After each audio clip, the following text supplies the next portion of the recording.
push. Well, good evening, everybody, and welcome to the Oakland Center for Spiritual Living. My name is Paul Pursuti, and it is time for our Wednesday night midweek oasis, and I'm delighted to be your host tonight. Oh, I breathe out so I can breathe in and contain the excitement I have for tonight's event. As you will experience tonight, our Wednesday night oasis is a place where we come together as a community to be spiritually refreshed between Sundays.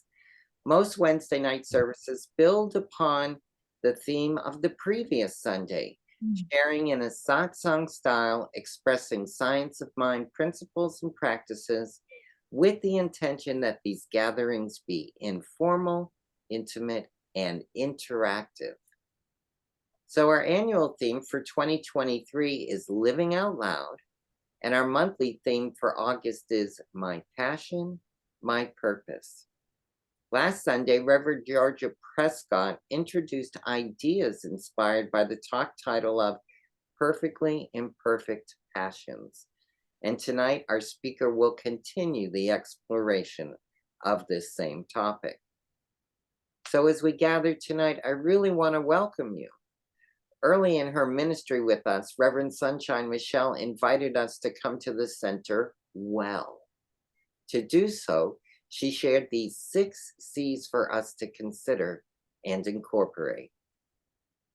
Come with a heart of love and tenderness. She calls that compassion.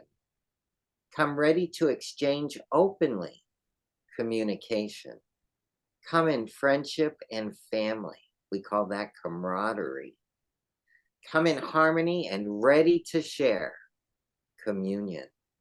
Come in partnership and cooperation. She calls that collaboration. And come in spiritual awareness and truth. And we all call that consciousness. So as we move into our program tonight, these 6 C's are the premise of sharing a wonderful evening with you tonight. If you're watching us on YouTube or you're here with us live for the first time tonight, please visit our homepage, www.oaklandcsl.org, and click on the I'm New icon and look at the lower left-hand corner of that page to submit your email address. Once you do, you'll begin receiving the Village News newsletter once a week in your email. It has all the information on what is happening at the center in the coming weeks.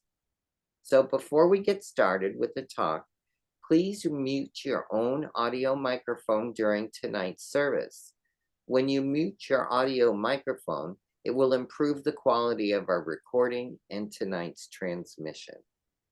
Also, please stay tuned to the end of the service so we can share special and important announcements with you.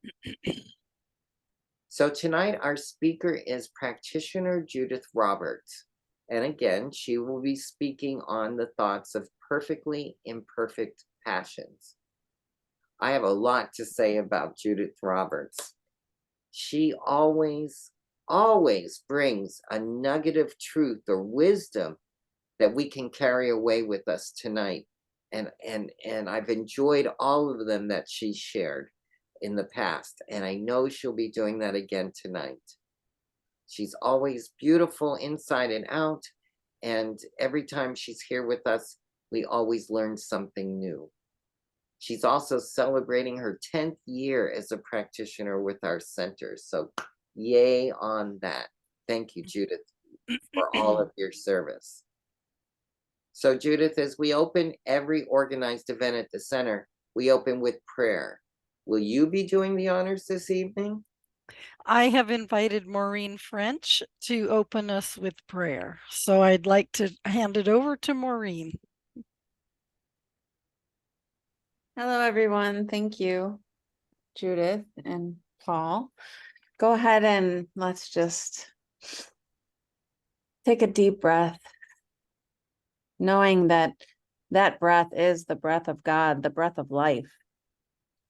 And this breath runs through each and every one of us. as we come together as a community, as we come together as our Wednesday oasis, to recognize and to connect with the creative force that is back of all of this experience.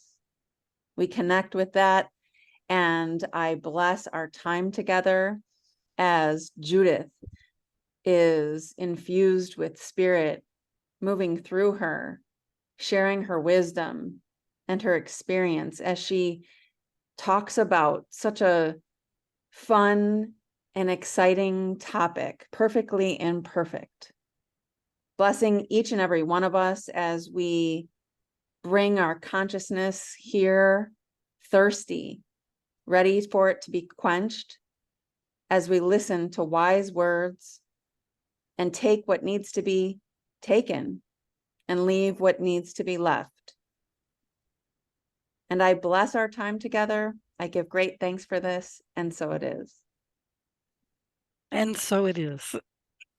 Thank you, Maureen. That was lovely. It took me where I needed to be. So thank you for that. And welcome to all of you. This is an intriguing topic, as Maureen said. I had a choice of topics and different weeks to speak, and I chose this one because this idea of perfectly imperfect is very rich, and so that's what I'm talking about tonight: perfectly imperfect passions. And so what is perfection anyway? I mean, we've all uh, eh, we've all had ideas and standards of perfection imposed on us, and there are certain things that we probably have experienced in common, in terms of standards of perfection that are very kind of down to earth and practical, like a perfect score on a test. We all know what that is. Or clothing that's a perfect fit, or something that meets our expectations perfectly, or making a new recipe, making some food that comes out, it turns out, and it turns out perfectly. I wanted to ask you, for all of you, for a couple of examples of what you can think of as your use of perfection when you would normally say, oh, that was perfect. What are some of those things? Just, raise your hand, or raise your virtual hand, and just throw out a couple of ideas.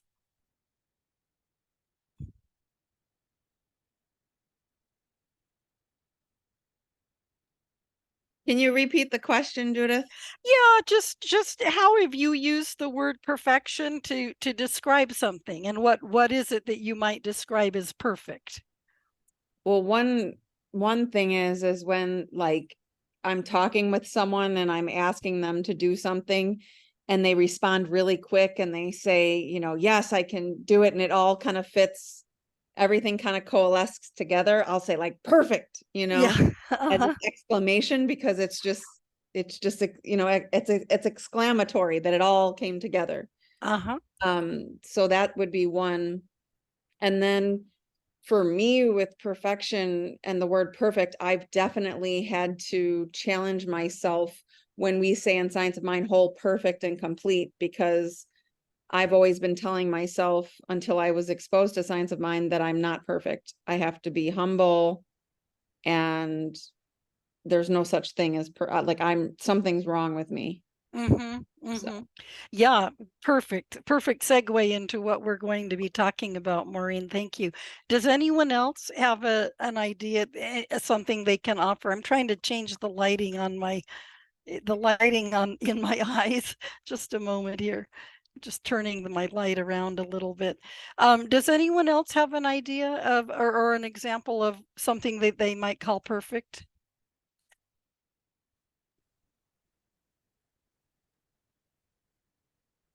I see Alice and Sri Devi had their hands up. Okay. Alice? I like to think of it as being perfectly human, because that gives me a lot of leeway. Yeah, that's Who I am, right? It's like, I yeah. can't get it perfect, but I can get it perfectly human. Mm-hmm. Yeah, good. Thank you. And Sri Devi. I think of perfect, and this is hyper perfectionism coming out, is like covering all angles, all possibilities. Everything has been taken care of. Uh-huh. Yeah. Yeah. Mhm. And that's a common one. That's a common one. Thank you. So, I think um, Diana had her hand up. oh, Diana, okay. You got to unmute, Diana.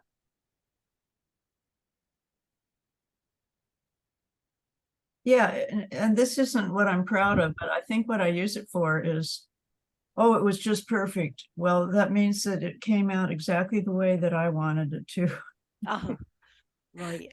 I got the Right. front row seat, I was comfortable, it didn't rain, all that kind of thing. Yeah, that kind of thing. Yeah, But thank that's you. very shallow. Thank you, Diana. And I have an example too that kind of follows what you were saying, that recently I was on vacation and away for my birthday, and I was up on the Smith River with my sister, and it's this pristine, clean river, one of the cleanest rivers, two cleanest rivers in the US. And we were at a swimming hole, and it was a beautiful day. The water temperature was cool, but very nice. And I sunbathed on a rock, and I was lying there feeling like, this is a perfect day. The sun temperature was just right, and there was a light breeze but not wind, and I just was able to relax and take it in and just be present with it. And I thought, this is a perfect day. So that was a recent example for me. Um, so some of you alluded to something I want to move into now, that perfection can also be damaging. The concept of perfection can be damaging, and it can be kind of a trap. You know, we have some standard of perfection and we compare ourselves to it, and we don't measure up, we don't meet it.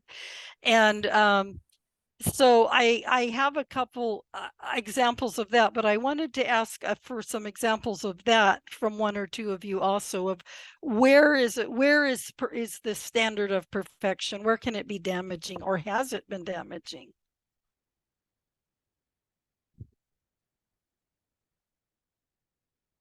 Diana, I think you have to unmute again. I did, okay. I think our whole society and me personally, and just a lot of women, you know, I mean, this is talked about, and how we grew up seeing the pictures of everybody, you know, nobody had freckles, nobody had any extra fat, nobody, you know, the way that we're supposed to be as a girl or as a woman. Yeah. I think that's damaging. Body image. Yeah. Barbie doll figure. And not only that, but the way that we're supposed to talk and walk. Oh, and right. feel, and there's a lot. But Yeah. body image, certainly. Yeah. Thank you. Anyone else? That's a really great one. Maureen? I was just gonna say, I identify with the perfection about being, you know, a certain idea of female, but also too, what I thought of was like lifestyle, like the white picket fence, the married kids, like this certain picture that you're supposed to have for your life. And that is what was seen as perfect. Even your salary and, you know, the car you drive, like it's just this whole kind of cookie cutter identity that I feel connects to the idea of perfection. And what Diana said, I absolutely identify with the intensity of media and the messages of what I'm supposed to be, how I'm supposed to show up is pretty intense, especially if you don't have this teaching.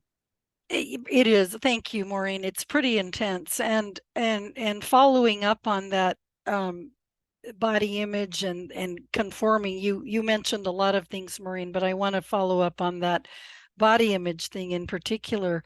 I was recently with a relative, and she's from Colombia, and she told me this history that she had of she's a very slim and thin woman, and she said that it's just, she grew up hearing what said it was 60, 30, 60, that all women should have these dimensions. And so we translated into inches, and it was a figure of 35, 20, 35. That was what everybody was supposed to be. And if they weren't, they go and they get plastic surgery. So her mother took her to the plastic surgeon at age 17 to have plastic surgery done because she didn't look like that. And she said no, she didn't want to. And the plastic surgeon said to her, well, come back when you're 18. She'll be an adult at 18. And he said, you're going to have to do this. And the pressure is there, and everyone in her family did, all the women, because they all had the same build, and they all did it. They all got the plastic surgery, and she didn't. She refused and has not. And she's a beautiful woman, but she just stood her ground. But that's really intense. You know, that's a pressure that I didn't experience. It was more mental and emotional, but to actually have somebody say to you, you have to have this done, is so extreme. Um, so, um, so one of the things that happens with these standards of perfection, even if we meet them, is that something might be perfect for a while, no matter what it is. You know, it might be perfect for a while, but then it changes. And there's that quote that the only constant is change. You know, it's so ironic. The only constant is change, because eventually everything changes. And so, you know, if we hold on to wanting things to be a certain way when they inevitably change, then we're in a control mode. And that's damaging for us and for other people, to try to be in control and then we're not in control. And so then we go into a sense of failure, or we can go into a sense of failure because we're not meeting these standards anymore. And when we don't meet the standards of perfection, then we're either told we failed or we feel like we've failed. And then with that failure comes a sense of loss, and a sense, sometimes depression and shame. You know, all of those things can be part of the packaging of this pressure to be perfect in some way, or have the perfect lifestyle, as Maureen said, or whatever, you know, whatever it is. And so then there's a sense of failure. So I wanted to share some quotes about failure, because we've all failed. We've all had a sense of failure at some time, and we've failed in something, or we felt we failed in something. And these are a few quotes that there were tons to choose from, but I picked a few that I really liked.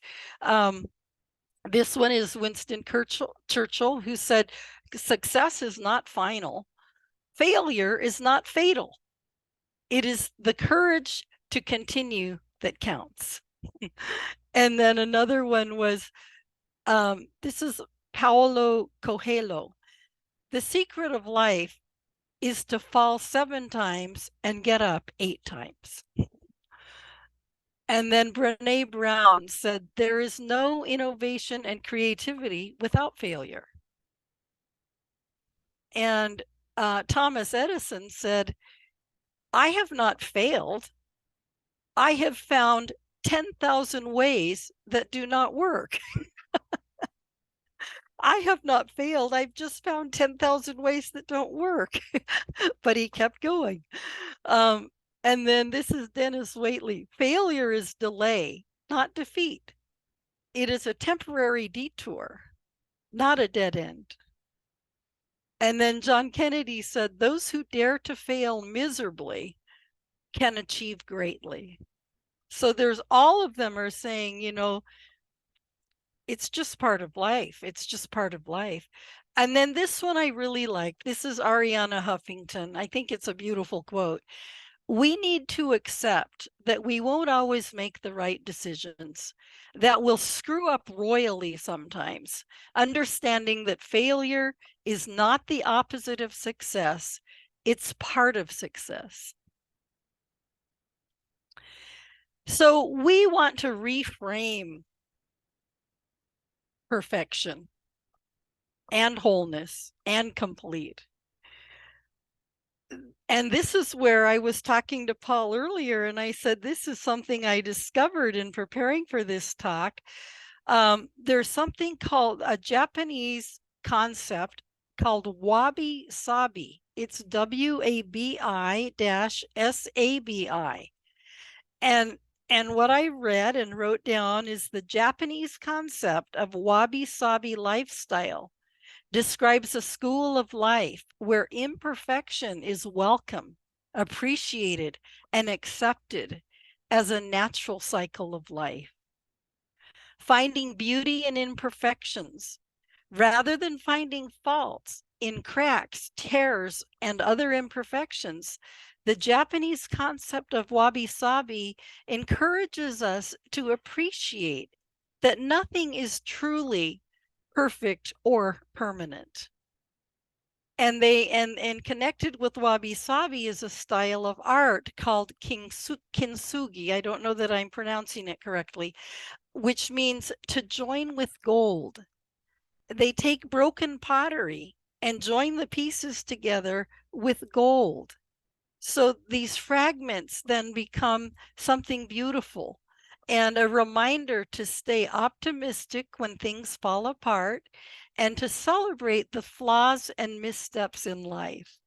So it's a really lovely reframing of imperfection and of well, what we might call failure, or in some cases.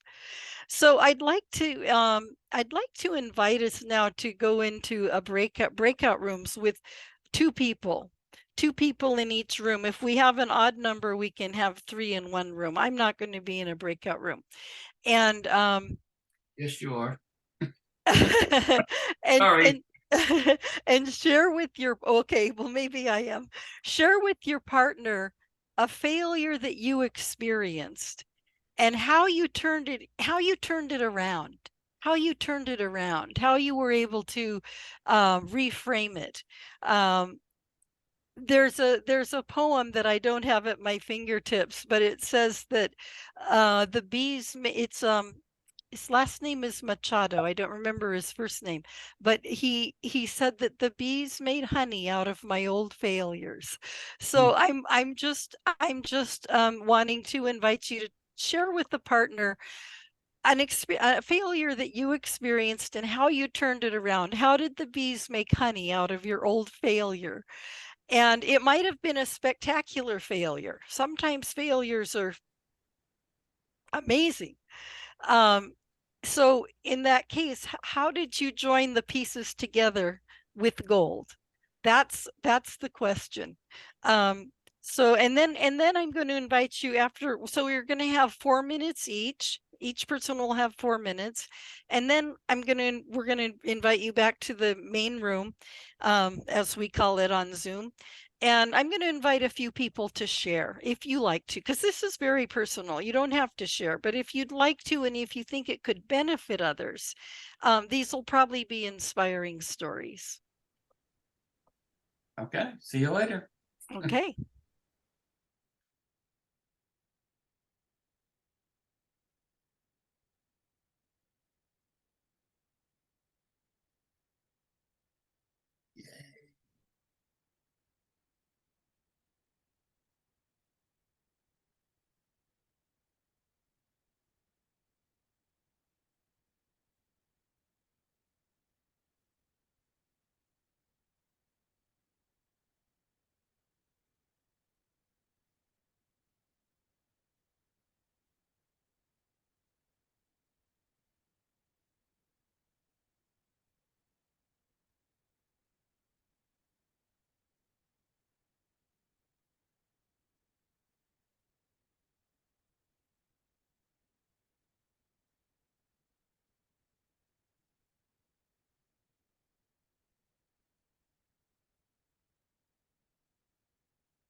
Hi, Freya.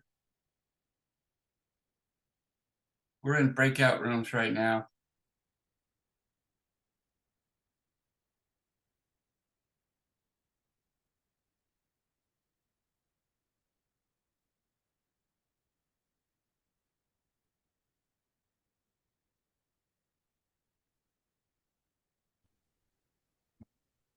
Do you know what the question is?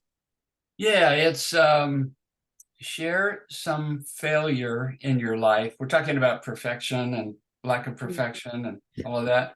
And we were supposed to share some failure in life and how we responded to it, how it turned out. Oh You want my, to share something like that? yeah. Well, you know, what at this moment, all I can think of is like today. Okay. Well, actually, yeah, sometime in the last 24 hours, I realized, you know, I have a commitment to being a good person, you Yeah. know, and in the last 24 hours, a thought came.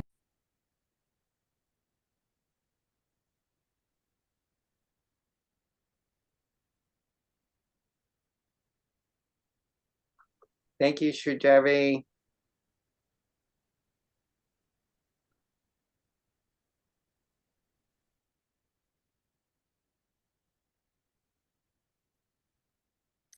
So welcome back, everyone. I was in a breakout room and it was a very rich conversation. And I would like to invite you now, just let me do a time check here. Yeah, it's just right. I just wanted to invite a couple of you to share maybe what you shared with your partner and how you rebounded or what you learned from the situation, you know, the quote unquote failure situation. What did you learn from it, and how did you how did you put the pieces together with the gold the gold in between?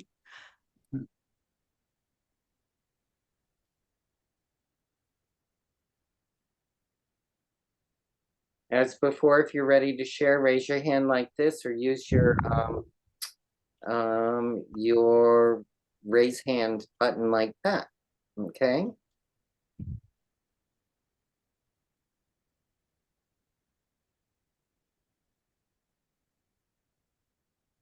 Anyone?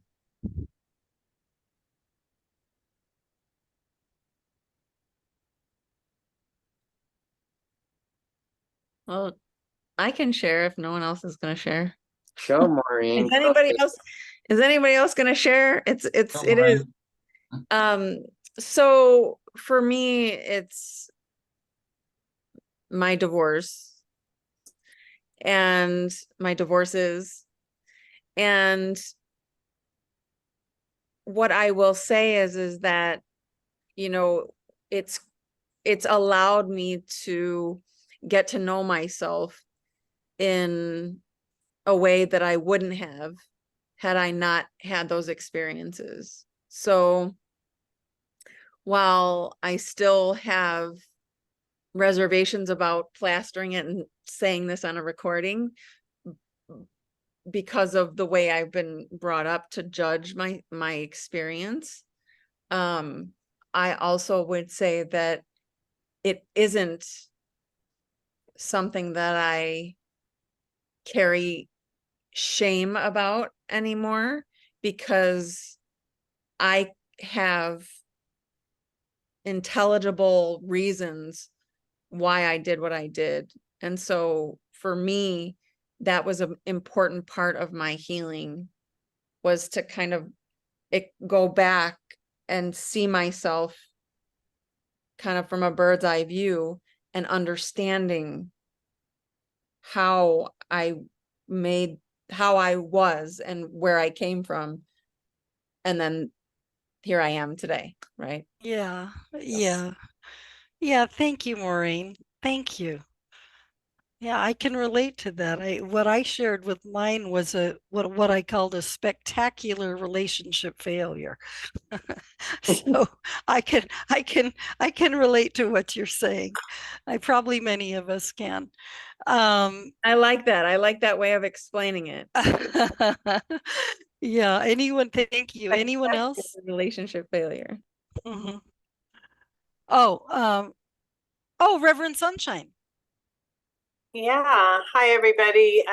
Maureen, mine is kind of similar to yours and yours too, Judith, in a different way. But along the course of my corporate career, several of my jobs ended in layoff. At no fault of mine, the positions were eliminated. And unfortunately, several of the supervisors and people who were handling it handled it poorly and without compassion, and it was just, you know, an awful ugly situation. And it was my opportunity through my spiritual practice to apply that, certainly go to my practitioner, do my practices to help myself heal, and then it became an opportunity for me to you know, go into another position or heal from that and move forward and not be, you know, stalled in my tracks or paralyzed. So, and learn how to be more of a compassionate leader as well. I believe I carry that, but through my own situations, I was able to then translate that into a more positive way into my own leadership situations. Thank you. That's a beautiful example that also many of us can probably relate to, being in our various career paths and having them not always go the way we would have wanted or we would have hoped. Thank you for that. Anyone else? Oh, Alice. I see Alice. Hi, everybody. So let me put my hand down here. I thought of another one, Judith, that Judith and I were in the breakout room together. I thought of another one I didn't share with you, but this is a good one too. When I was about 19 years old, I think it was about a little older, about 21 years old. And I was in college and I had this waitressing job and I got fired. And I thought only bad people got fired. And it was really, really hard for me. I really thought I was a bad person. And I remember my boyfriend at the time I came home and I was just sobbing. Oh my God, I got fired. I'm a horrible person. And he was so kind and he talked to me about it. And he said, you know, all kinds of people get fired. It doesn't have anything to do with that. You're still a good person. But it really helped me understand that all kinds of circumstances happen in life. And it's really about how you handle it. And it pointed out to me about how hard I can be on myself and how judgmental I can be on myself. And what is perfect anyway, you know? What is, you know, who cares? Exactly. Yeah. You know? Exactly. So it was a really good lesson in just learning from a situation that was difficult and turning it around. So thank you. I'm complete. Thank you. Let's hear from one more person and then I'm going to move on.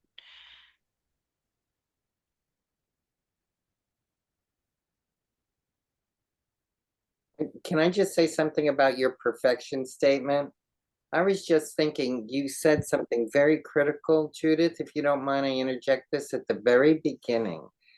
And I thought it was noteworthy. You said imperfections were ideas or standards that are imposed upon us.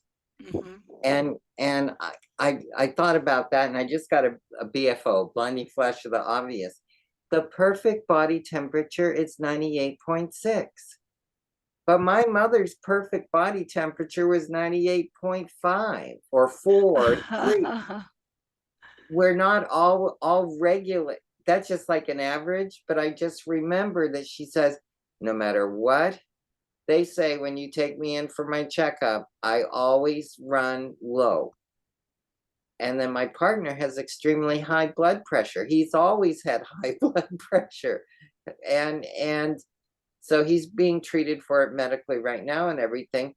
But 120/80 is not the perfect blood pressure for everyone. Every You see what I'm saying? But that has been imposed, a standard imposed on us. We kind of have our own unique standard of what perfection is.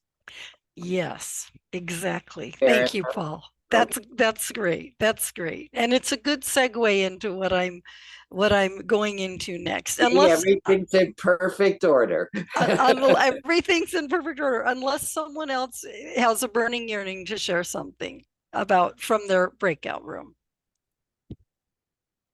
I don't see anybody. Does anyone else? I'm not sure I can see everybody. I'm not seeing You see anybody. anybody? Okay. Okay. So, and I'm going to go back to the beginning when I gave a definition of perfection.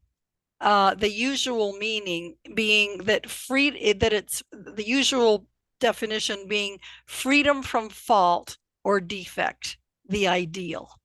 So that's what we've been dealing with. Most of us in some form or another, we've had these ideals that have been passed down to us either from family or from culture, from the race consciousness, just that we've tried to conform ourselves to, and we can't, because we're individuals, and we are beings that are divine and connected to the divine, the creations of the divine. And I have a quote here that I used in my meditation that I want to share. I'm not sure where this came from, but it's a beautiful one. God is a circle whose center is everywhere and circumference is nowhere, which means everywhere, right? Everywhere present. So I was at Asilomar, the retreat that CSL had recently, and I took a workshop from Reverend Bonnie Rose, and the workshop was called Sacred Imperfection. And so I took a lot of notes, and I'm going to be borrowing something from her. She talked about redefining perfection, completeness, and wholeness. And so she said, let's reframe perfection to mean inclusive of everything. And let's reframe complete to mean evolving. We say as in Science of Mind, we're perfect, whole, and complete. And I think it was Maureen or someone said in the beginning that they kind of wrestled with that concept for a while, of being perfect, whole, and complete. Well, if perfection is inclusive of everything and complete is evolving, that's really, really, really sweet. It means we're good, we're fine, because we're growing and changing all the time. And then wholeness, she said, my wholeness is big enough to include the appearance of brokenness. My wholeness is big enough to include the appearance of brokenness. And so I would like to invite you in closing to repeat after me some affirmations. And you can keep yourself muted, because otherwise the sound's going to be cacophonous and chaotic. But just mute yourself and say this to yourself, but repeat it after me. I am perfect, whole, and complete. My perfection includes everything. My wholeness includes brokenness. I am completely evolving right now.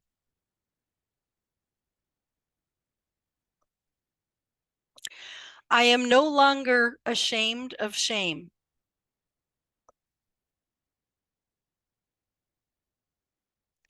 I am no longer insecure about insecurity.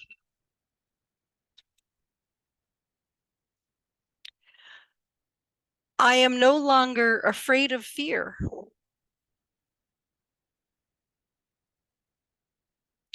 And those were all from Reverend Bonnie Rose.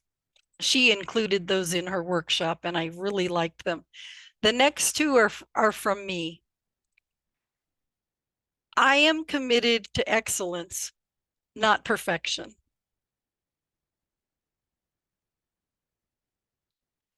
And the last one is, I am alive and am grateful for the gift of life. So with that, I'd like to thank you all for attending and for your sharing and for your openness. And I think we all gained from each other. I certainly did. I loved hearing some of the comments and the stories. And I'd like to turn it back over now to Paul. Thank you. Right. Excellent. So much to think about. I tried to capture some of the things, and I'm not good at that. Like Reverend Sunshine and Sally are really good at capturing what's going on. But Judith, BFO question mark from Freya. Blinding flash of the obvious, Freya. That's what, when I say BFO, it means it's a blinding flash of the obvious. I get those quite frequently. But I did get in your final two quotes, and I love them. So I want to thank you for them. I am committed to excellence, not perfection. And I am alive and grateful for the gift of life. And I'm alive and grateful for you, Judith. So thank you. Let's show our appreciation for Judith tonight, if we can, so that she can see us thanking her. Thank you. A lot here tonight to go back and relook at and share with our friends. So with that in mind, we have a lot of other things to share with you right now, and I'd like to step into that arena. Peter, sir, when you're ready, we've got a PowerPoint with some information for you. This Sunday, August 27th, Reverend Sunshine Michelle Coleman finishes this month's theme as she speaks to passionately living your purpose out loud. Meditation is at 10 and service is at 10:30. On Wednesday, August 30th, practitioner Jessica Chris of CSL Santa Cruz will continue the discussion on passionately living your purpose out loud. Meditation is at 6:30 and service is at 7, and it will be in Zoom. Late breaking news, Sridevi. I just got this BFO. Our own Sridevi Ramanathan will be speaking at this Friday's August 27th Diversity Circle. And Sridevi, tell me if I've got this right. It's titled Othered Healthcare, Complementary and Alternative Medicine. Is that correct, madam? That's what I was told. So that's Sure is, yes. Okay, thank you, darling. This is a Zoom meeting at 7 p.m. You can find this on our events page, and a love offering is always appreciated. So tell your friends, Friday night Diversity Circle with Sridevi. The second of 3 new member classes is tomorrow, Thursday, August 24th at 6 p.m. And that's also by Zoom. If you want to attend and haven't finished filling out your membership application from the website, please contact Reverend Aikya Param at Aikya, A-I-K-Y-A .Param, P-A-R-A-M @gmail.com. Big announcement, Reverend Sunshine, jump in if you want. The parking lot party is this Saturday, August 26th from 10 a.m. to 3 p.m. She's asking us to put on our dancing shoes and be prepared for a day of fun.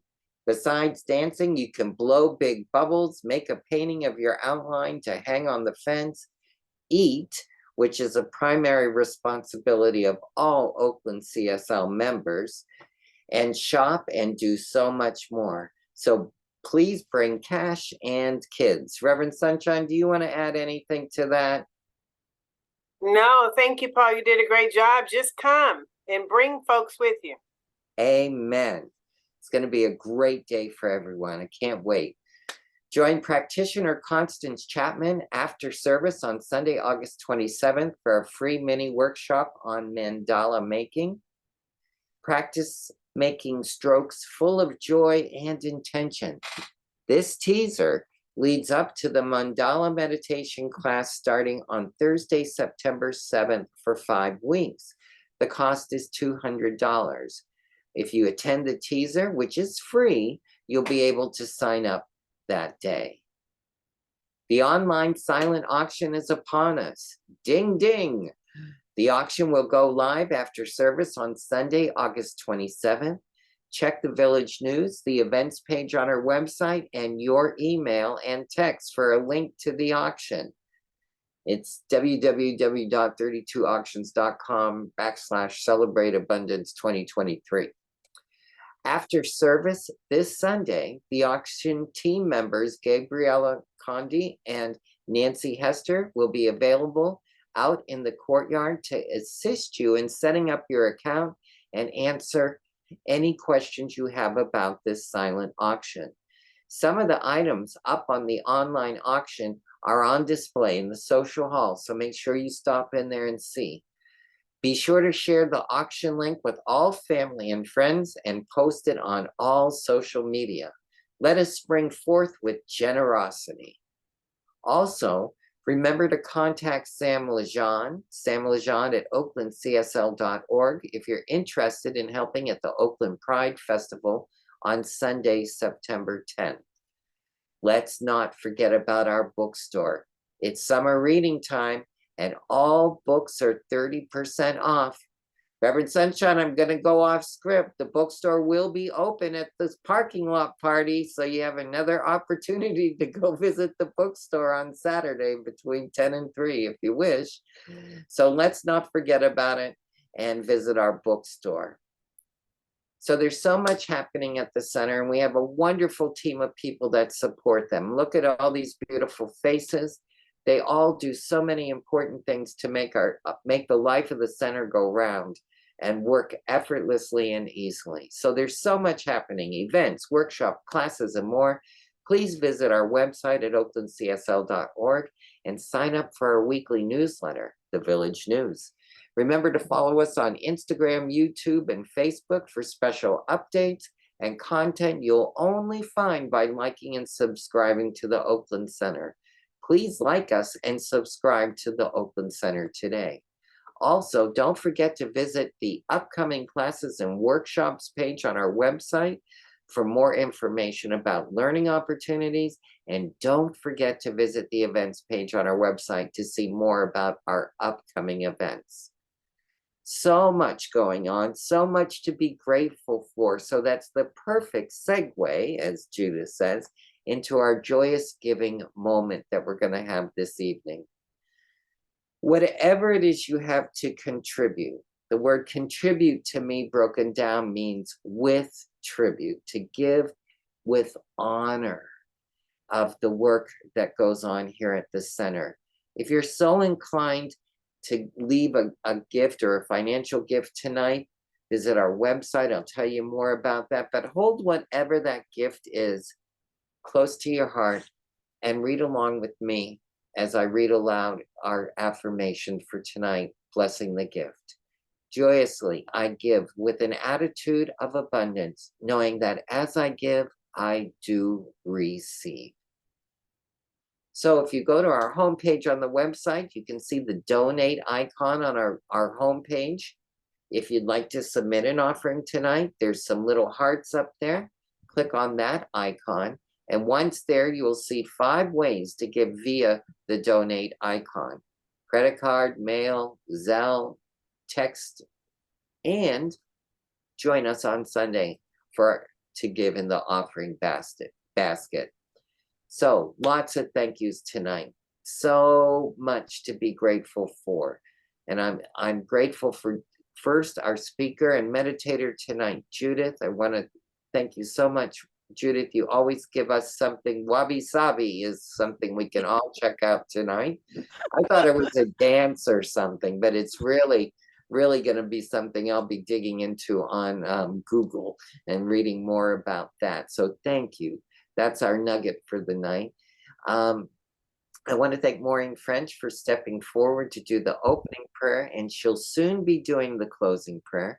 I always want to thank our senior minister who's here tonight, Reverend Sunshine Michelle Coleman, and my partner on the Wednesday nights, and our lead for Wednesday nights, Reverend Sally Bartholomew. We're so blessed with all that talent that gives us the longitude and latitude to do what we do on Wednesday nights. So thank you, Reverends. As well, nothing happens without a Zoom team in the background. I call them the backbone of our success on Wednesday night, because Peter up in Portland is leading and doing the PowerPoint. And I want to thank Alice Herndon and Alice Knudsen for their spotlighting and muting activities and recordings and all of the great stuff that they do, that they give service every Wednesday night for us. And last but not leastly, Constance Chapman, that helps me put all of this together with her administrative support. So a big thank you and gratitude to everyone that's here tonight, our speakers and our Zoom team. You know, it's that circle with no limit of possibilities here with all these folks. So thank you all. With that in mind, Maureen, if you're ready, I'd like to call you forward and ask you to close us in prayer tonight. Yes, indeed. Thank you, Paul. All right. What a wonderful evening it has been this evening to come together and to meet each other in such vulnerable places, but also to reveal the gold that binds us together and that brings us together in this loving community. I give great thanks for our coming together and sharing in this time, for connecting, and for opening up our consciousness, opening up our hearts as we continue on our evening. We are uplifted and reminded that we are made of God's stuff. And this is the most high honor. And we are grateful for this. And so it is. And so it is. And so it is.